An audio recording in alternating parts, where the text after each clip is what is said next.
So this is a prong or pinch. They're known as both. They're exactly the same thing. I was just saying I don't know if I buy into this theory, but some of the theory is that the actual prong, even though they look horrible, one thing I should say is they're blunt. So these are not sharp. A lot of people think they are. So that shape, some say, is supposed to be like the canine. So to mimic basically a mom's sort of bite on the neck of a puppy, right? I don't know if I quite honestly buy into that whole thing. I know they work. I don't know if that's why. Quite honestly, I don't probably care as long as it works, right? But I mean, it's a good theory, and if it's true, cool. The one thing I will say is I have seen different ones that have different shaped prongs, and they don't seem to work as well. So maybe there is some truth to it. Maybe the positioning and the shape of it does make a difference. These are a brand called Herm Springer. I think that's the one I have. Yeah, and not to do brand loyalty or whatever, but I probably wouldn't use anything else. They're like a German thing, German engineering, all that stuff, I guess. But they make a good quality one. The cheaper ones, because when you take them apart like this and put them together, right? And the cheaper ones, the steel weakens really quick, and they tend to fall apart. Snap Okay. So these tend to, even over time, even if they weaken a little bit, it's not as bad as the others. I've had these for years and years and years and never had an issue. Well, Polar's had his almost 3 years, and it still looks shiny, bright, because he only wears it when we go out for casual walks. Yep. I mean, he doesn't have it on today. He has this half martingale, half choke chain collar thing that they're selling at the pet store.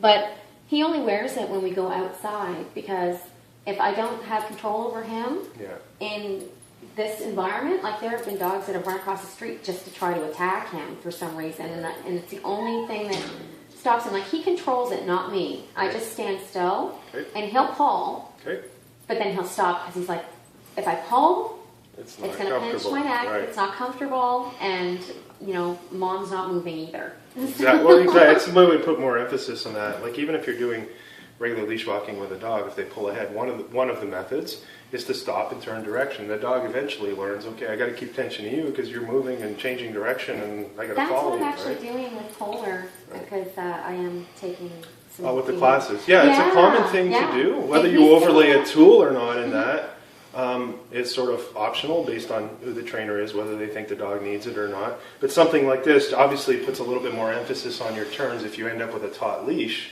it's got a little bit more meaning than a flat collar, right? But anyway, that's the thing about these. Like I said, they look bloody evil. I'm the first one to admit that. But what most people don't understand is, like I said, these are not sharp. They sit on their neck, high on the neck. Okay, so kind of hard to sort of demo. Maybe we can kind of do it on a dog. So yeah, high on the neck, basically right behind the ears is what you want. You don't want it to slip down. I see too many that are like down here, right? Yeah. Yeah, I'm sure about one of the smaller versions. They come in different sizes. This is the size one that Alaska has for prongs. Yeah, that's the typical, that's what most call medium. Polish in Europe, bigger. they actually use millimeters when they measure them, right? Yeah. But yeah, you can have like smaller ones for smaller dogs too, right? But I find that I got the biggest ones because they're more blunt and they won't dig in. Like, that's the smaller ones by default, because these are smaller, the ends are going to be smaller and therefore a little pointier, right? So you have to be really careful with the smaller ones. So this is still loose. It's all right. I could get the gist. Like, it would be high up, like, if that's the ear of the dog, right? It's as high as you can get it behind the ears. And you want it tight enough so it doesn't slip down.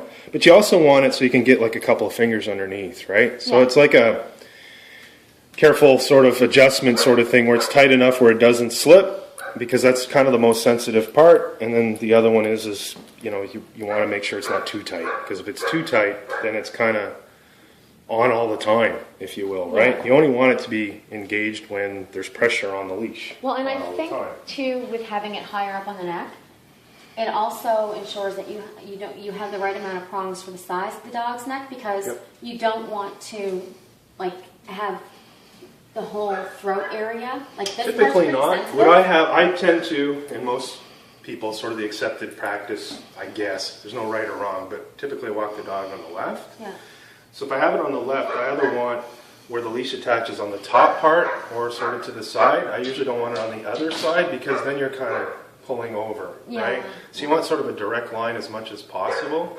So yeah, you're right in that sense. So and you don't want it twist, like you don't want to twist it. The idea behind these over a flat collar. This doesn't hurt, by the way. Let's pretend this is a flat, Like it really doesn't. It's not. No, it's uncomfortable when it's skin. engaged, and we'll talk about that in a second. I'm not going to have gaping holes when I take it off in my neck.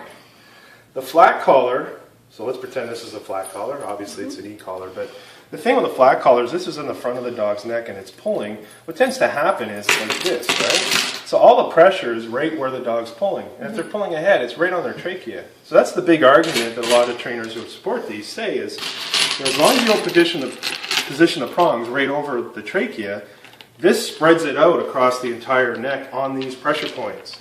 So you don't have that pressure on the trachea. And how they work, I should say this, it's similar to a martingale actually.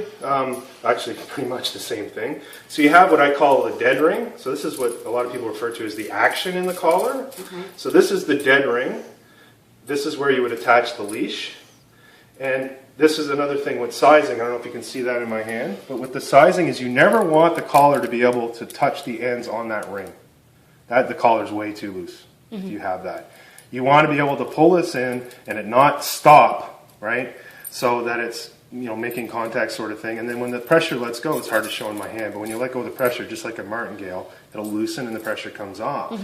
So like the e-collar, you teach the dog how to turn the pressure off. So, and like you said, if you're doing your dog, if he backs up right away, he kind of knows, right? So the way I do it is I condition them, much like I would this in a way, is I put this on the dog, and of course the dog has no idea how this works. So I put gentle pressure on the leash, and to teach them, they figure out when I give in to the leash, the pressure goes away. And I usually reward. Like I'll pull like this, and as soon as they give in, I'll mark it, like we use a verbal marker thing, so I'll say good, and then I'll reward the dog. And the dog's like, oh, like double reward. The pressure goes away and you're rewarding me.